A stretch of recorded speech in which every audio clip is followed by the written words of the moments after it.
होखे हेले पूजा जी काहे ना खिकी खिकी कइले बड़ी केकरा के देखा तो केकरा के देख हंसी आवत हिंगा के देख के काहे उनका चेहरा पे कुछ लिखल बका तनी कपारी बोलू ना लो बेटी बहन के लूर लक्षण सीखो लोग हां एक दिन कहानियों लोग की बियाह होगी आ कैसे चंदन सुन जबान के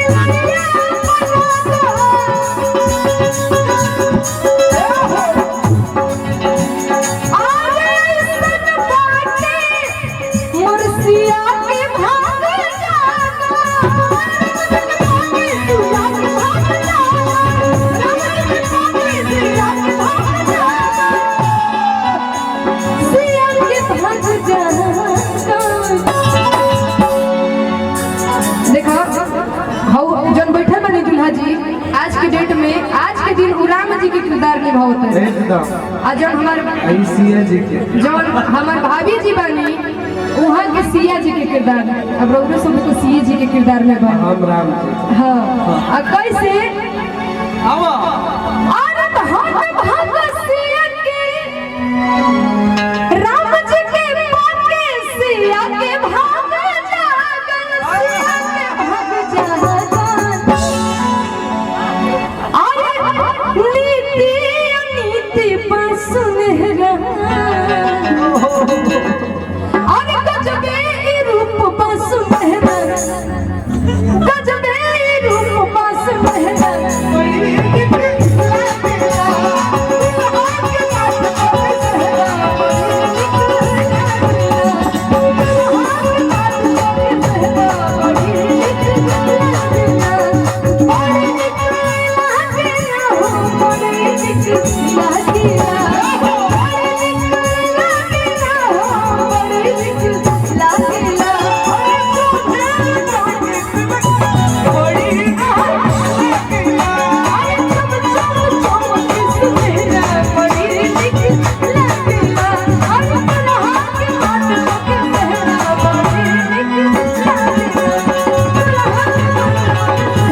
तने ना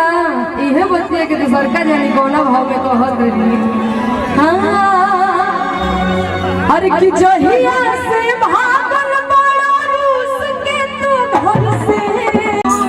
अच्छा बड़ी निक लगेला बाकी का है हम चाहत नहीं कि रूपा जी जी बानी जतनी आज एक बार तो मजा आई तनी साथ में हां काजी सही बात बनो हाँ हाँ वाह वाह शिवू जी हाँ और कि चमक सुनहरा बड़ी निक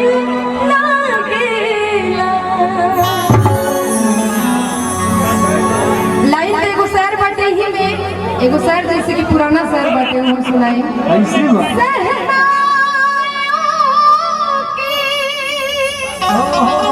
क्या बात है सदा कह रहे हैं खुशी की मुबारक घड़ी आ गई है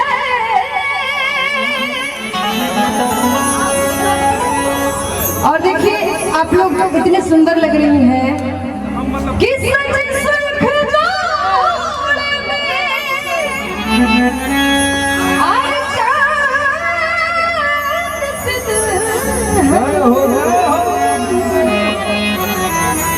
जमीन पे फलक से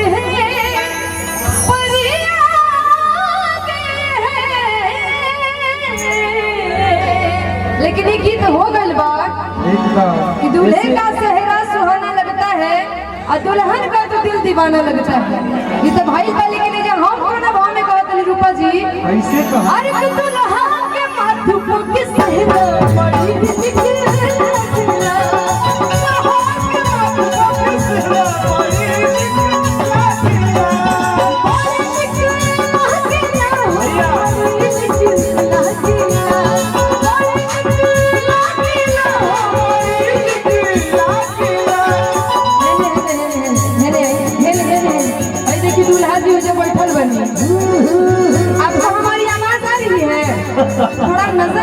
दिया करिए ना। जय हो। आए चम चम चमक सुनहरा बड़ी